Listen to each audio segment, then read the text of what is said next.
Elon has said Robotaxi is coming, and it's coming in quick. We may see them on the road in 2025. Not the Cybercab, but the 3Y, perhaps SNX Robotaxis, at least, possibly, at least maybe in the end of the year, at least maybe in 2 markets, but it is all up in the air. That's what we're going to discuss. I'm Brian. Welcome to Futuraza. I got my buddy Herbert here, as I so often do, and Herbert has attended the 1010 event. He has seen the Cybercab in person. He has lived the dream. And that's very exciting. You get a lot of perspectives that way that are hard to get in photos, and especially very difficult if all you do is read Business Insider. I don't recommend it. So my first question is not Cybercab. We already have a pretty good idea of when that's coming, or at least what the delays are. When is the Robotaxi coming? 3Y Robotaxi.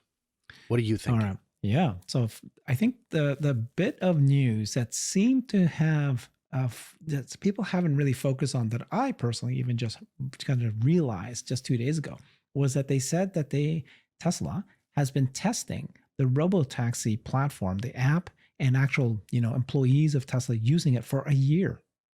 So Tasha Akini from ARK Invest sent a post saying that this is something she posted and talked about. Elon replied to that. So 1 year ago, they've been already testing the app. And in the earnings call, you heard, I can't remember his name, but he spent a lot of time on the earnings call talking about the software of this Robotaxi app, that there's all these features that needed to be built. And since they were building it, you and I saw it appear in our apps for our cars as it was being developed, right? Being able to know where the supercharger locations are, how long will it take us to get there, how many other cars are going there, being able to transfer your profile from one Tesla to another Tesla seamlessly, all those kind of things. And so this idea that they've been testing this in where is it now, in Palo Alto, with the Tesla engineers already doing it. So that what they've announced, of course, is that it's going to be a paid Robotaxi pilot program launch next year in 2 states. And then we had the Palo Alto City Council come out and actually, on camera, saying that they have had deep conversations with Tesla about launching it there. And oh, by the way, they have a program called Tesla Link, what's it called? Palo Alto Link, that already is a Robotaxi program that they are heavily subsidizing, that they already got the license for with the states and the government regulation bodies. And so they said, Tesla can just adopt that same license and then automatically share it, use it for those guys. So the idea that, all this means to say that the risk is much lower to not expect a pilot or program happening, a paid Robotaxi ride. Elon just said in an interview a couple of days ago, but Peter Diamandis interviewed him, and he said that it's going to start with the Model 3, Model Ys. So you don't need to wait for the Cybercab to be built, which is 2026 or longer, and that creates risks of whether or not that will come on time or much later. But the beautiful thing about Tesla is that a regular Tesla Model 3, Model Y can be done today. Order it, use it, have it come to you. So if everything turns out that the rate of improvement for the full self-driving does get to be equal to human safety, average human drivers by second quarter of next year, even if we don't get to that mark, I still think that they're going to be able to, just like they're doing now, they're already offering it today, and they're going to launch it in at least 2 places. So I think ARK Invest give it a 60% chance it's going to, or their previous estimate was that we get 60% chance that this was going to happen next year, 40% chance it was going to happen the following year. But now they've changed that confidence to like 80% or higher that it's going to happen next year. I'm with that. So I'm going to just start by saying there are a lot of nervous Nellies in the comments who keep saying this will never be approved. The regulations, it's all right. all this nonsense. And to those people, I would say, you've got to let that go. We're past that. This is not restricted by legislation, but by regulation, which can be amended with a swipe of a pen. If you really think Apple and Waymo and Cruise and Uber and Lyft and all the companies, Zoox, Tesla, all of them, were going to push forward with this when there was no chance of regulatory approval, you need to take a deep breath. Brian. It's the opposite. Every city is clamoring to be there. We already have 7 cities in the US that have already paid Robotaxi there. So stop saying that there is, that it's going to Yeah, be impossible. And by the it's insane. time you launch it to these 7 cities, all these other cities are racing to say, Everybody. please choose us. There is So no issue here, especially if you come and show them that it's safer than humans, which even Waymo is able to do today. So today. I'm not sure what So the now problem my question isn't about regulation though. It's about feature complete. It's about Yeah. done enough to let it drive away on its own, unsupervised. Whether it has a steering wheel or not is irrelevant because it's empty and there's no one in it. I think I may have heard Elon say by the end of next year in the past for a number of years. Is this time Yeah. where he's super serial or? The reason it's not Elon, right? It's Ashok Alaswamy, and it's the team, the Tesla AI team. Is it though? Because it was Elon who said it at 10:10. He said, by the end of next year, though I have been known to be optimistic on my timelines. No, I know, but Ashok Alaswamy at the earnings call after the 1010 event said that we're going to get to safer than a human by second quarter of next year, and he laid out exactly what the progress has been. And so people have now mapped this all out. Frida Dwan from Altimeter Capital did a fantastic job showing the 100x, 1000x is we need to get to 5 to 6 times greater than where we are today to get to that level. And it looks like we're actually on track.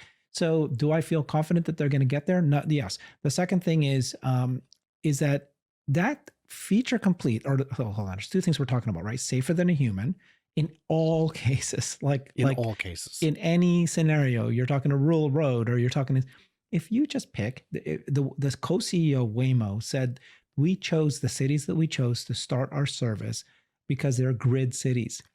And then we're expanding that as we move out. If you choose a grid city, right, which is, you're not going to have, just like the demo that we just saw at the Warner Brothers grid city there, right?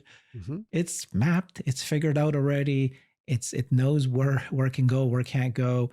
It's just now make sure I don't hit a human, which or any object, which is something they've solved for so long ago, right? We've not seen that that's an issue for so long. So this is not going to be an issue that they're going to be able to launch it by next year, as far as I'm concerned. Feature complete though means, right, finding a parking spot. So if you look at the disengagement rates that people have based on these FSE trackers, the community-driven FSE tracker, almost like so many of that disengagements is because of the last mile. Oh, I need to go park now. When that is added to FSD, a lot of those disengagements will not be necessary. And what I tell people is not all disengagements are created equally. Yeah. I told you the other day I had a disengagement, Herbert, because I decided I was hungry and that looks good. So I'm going to go do that. And the car's like, hey, man, what happened? I'm hungry. I made a decision, an executive one. One thing I did want to address because it leads into the final question. And by the way, if you guys have questions, ask them. I'm not going to ask you again at the end. Just do it now. Just ask your questions, everybody. It's fine.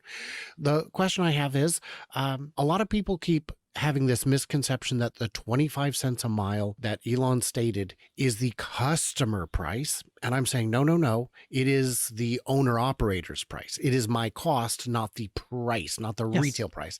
And I've had comments from people who've been following the channel for a very long time who are under this misunderstanding that, oh, I can charge 25 cents a mile and make a fortune. But I don't see it that way. I've been through the numbers. I'm sure you've been through the numbers. What kind of price should customers be expecting to pay? So right now, when you do an Uber or Lyft, you are paying $2 to $3 per mile. Minimum. So I live 20 miles away from the airport. And if I try to get an Uber, and I just did it recently, or Lyft, it's $75. That's $3. That's over $3, right? And this is like regular hours. I'm not saying during the peak pricing. Both ways, either way. So 75 used to be $50. I remember when I used to just get a flat fee of $50, and I thought that was good. That was heavily subsidized. So if Tesla just does a $1 per mile as a price for consumers, they've already completely undercut what is out there, and it's already a good. good enough that people will want to use it. Now, some And people even have if told me, half the miles are deadhead, that means your cost is now 50 cents, but you're still charging $1. You're still doubling your money. yeah, it's But Tesla is going to take a cut of that. so yeah, apparently But even Uber is 60% utility, so 40% deadhead, as you're saying, just sitting around, driving around, looking for passengers. mhm. But if it's a robo-taxi, it could be actually even at that price, you can actually even have it much better than a 60% utilization rate.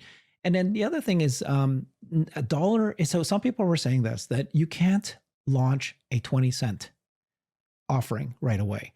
Because if you did, what would happen? Everybody will want to use it immediately, but you don't have enough cars out there. You don't have the Cybercabs ready yet. You don't have enough cars. You're just going to cause a lot of people be disappointed. So in fact, Tesla can't totally undercut it so much that the demand is so high. There's going to be a little strategy of how to roll it out at first. So I was in St. George, Utah over the weekend, and I needed to take an Uber to go 8 miles. And when I first looked, it was surge pricing, and they wanted $37 for an 8-mile drive. And then when the surge quieted down, it was still $24. So it doesn't need to be $1. It could be $2 and still be deeply undercutting the competition. All of that, I think, is valuable. The question I've been leading up to is, the other misconception I keep seeing, and this is from the retail analysts, who assume that there will be a gross profit right out of the gate. And I do not believe that, because we have seen Uber spend forever to get to their first profit, their first profitable quarter in Q2 of this year. So that has been very difficult. They don't have a ton of employees. They are not buying the cars, and they still couldn't make money. And that's one of the many reasons I chose Are you talking about Tesla in Uber. or No, Tesla Uber. as a company? Well, yes, are you talking about you as a consumer? No. I'm Trying talking to- about Tesla themselves. If they're Why charging wouldn't- even 30 cents a mile, why wouldn't they make a profit? Why didn't Uber make a profit? Because it's really hard, because there are costs that apparently are beyond the... No, You think it's going to make a profit right out of the gate, that Tesla will immediately make a profit? I don't want to say that because that obviously sounds really naive, but Tesla's already making a profit today out of the gate. You're selling new FSD. You're paying them $200 a month. You're paying them $8,000 one-time fee. That's pure profit for the software that they've already built. 100 a month, but yes. 100 a month. But on the Robotaxi portion of it, on which the they per can mile charge portion FSD. of it. They can charge you FSD to... so because if managing Tesla the network owned is it, incredibly complicated. if Tesla owned it, so you're talking about the cost, the asset cost of the car. No, I'm talking about the 30% or whatever percentage that Tesla charges the owner operators to be on the network. Uber charges a very substantial fee, and only recently became profitable. Right. And if we look at it and we say, oh, it looks easy. Yeah, everything looks easy. Making an electric car at a profit looks easy, but it's not. It's very hard, and Uber and Lyft have proven that by their inability to become profitable in a consistent way, despite having no drivers that they own. Yeah, just remember that the cost is gas and the cost is the human, and so the price that they offer to the consumer, Uber doesn't pay for they gas. Can take no, I know, Uber but doesn't Uber pay needs for to just take a small cut of that, right? So, okay. So in the comments, which one of us is missing it? Which one of us is the crazy one? I'm happy to be crazy on a variety of topics. I don't know if I'm crazy on this one. Yeah. Everybody else, like, subscribe, stay tuned and juicy. Head over to Herbert's channel, see what he's up to. And I cannot wait to hear from you, clever robots behind the wheel of your own Robotaxi.